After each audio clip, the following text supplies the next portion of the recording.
Like many others, Conrad did not plan on joining the war in the mid-1900s. However, he did. Conrad Louis Stefanik was the son of Elizabeth and Michael Stefanik and was born on February 2, 1923. He was one of 9 children, 8 of whom were boys. Many of his brothers were also involved in the war around the same time. His brother Alex was with him in the Navy when he joined. In addition to his brother Alex, his younger brother Steve was a part of the Army in World War II. In addition to his immediate family, he also had several extended family members who were involved in the war. The Stefanik brothers always got along and had a good time while they were with each other. They would mess around and have fun while building a strong family connection.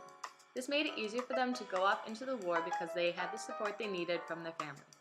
Conrad had an amazing sense of humor and always stayed positive when no one else did.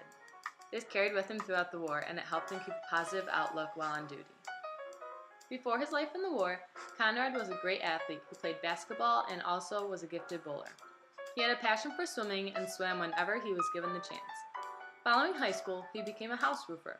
However, after the 3rd time of falling off the roof, he decided to look for a new job.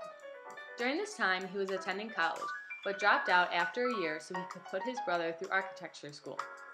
Conrad always had a passion for airplanes and flying, so he tried to pursue his dream and began pilot lessons. He went to Chicago to take his final test, but it had to be postponed because of the extensive winds. Unfortunately, the day before he was going to get his pilot license, he got called in for war training. He had to visit multiple cities in North Carolina to take classes to become an aviation mechanic in the war. When he was away, he wrote how his mother sent him a sweater and 2 boxes of candy, and his church sent him a plethora of assorted articles and gloves.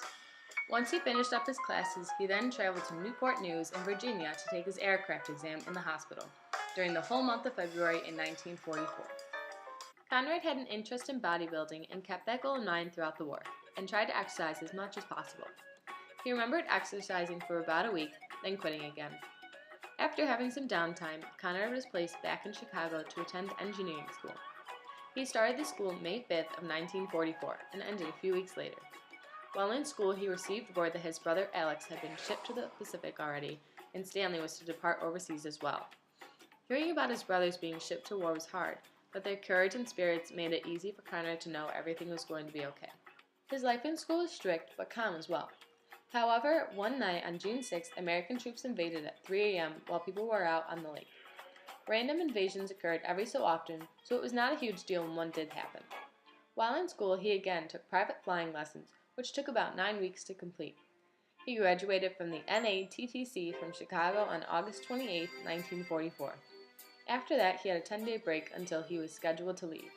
While waiting for his overseas duty, he went to California and passed the time playing baseball or swimming. During his break, he also visited his brother Fred for New Year's. Fred was just about to be shipped out on the 23rd of January. Conrad heard that he would be shipped out soon as well, and indeed he was. The transportation process had begun on January 24th. On this date, he was sent to the Camp Shoemaker for further transport to Treasure Island. He packed his sea bags the morning of the 24th around 8:30 a.m., then he left the camp at 2 and arrived at Treasure Island at 4 p.m. The island around him was fenced in with guards standing watch all around. When it was time for him to get in line for food, it was 3 blocks long. He mentioned that it was the longest chowder line he had ever waited in, and it wasn't worth the wait because it didn't taste good. On January 26th, Conrad left the United States on a ship called the Granville. The ship was in good condition, and the men were given an adequate supply of food to eat. However, Conrad was seasick most of the way across the Pacific. As they arrived at Pearl Harbor on the 1st of February, the climate was very nice, sunny, and warm. The troops were put into barracks and given mail that had been delivered that day. Conrad always had plenty to eat on the ship. He said, "Wasn't sick this trip. In fact, it was one of the best times I've had." However, the weather started to get very hot. The men were not used to these temperatures and were extremely uncomfortable. He was then placed in the receiving barracks for further transfer. In the meantime, he went swimming twice a day. He loved to take in the ocean and swim around it as much as he could. He was in the Marshall Islands during this time and remembered seeing at least 3,000 dead Japanese on the one island. A Navy spokesman from Japan stressed the importance between Japanese trade with the military and Navy. However, this was not as effective as they had planned it to be.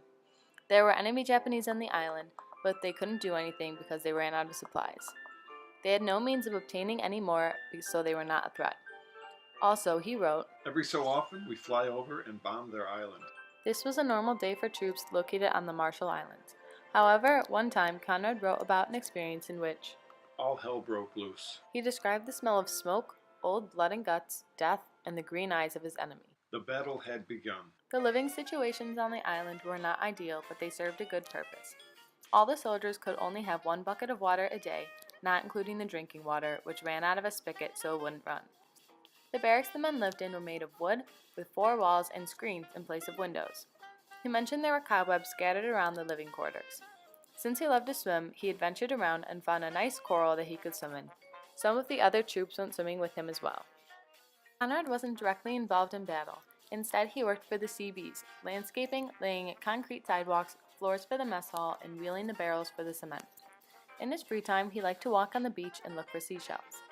On some of his walks, he found a few bombs, but threw them away because he didn't know if they were loaded or not. While he was working, he heard word that one of his generals was shot, so they bombed the nearby Japanese island. While working in the supply shop, he heard the bombing all around him. One day, there was a ground defense raid, and all of the soldiers had to get up in the middle of the night and hide in the foxhole till the raid was done in a few hours. This kind of lifestyle carried on for a month or so. He was again shipped to a new island.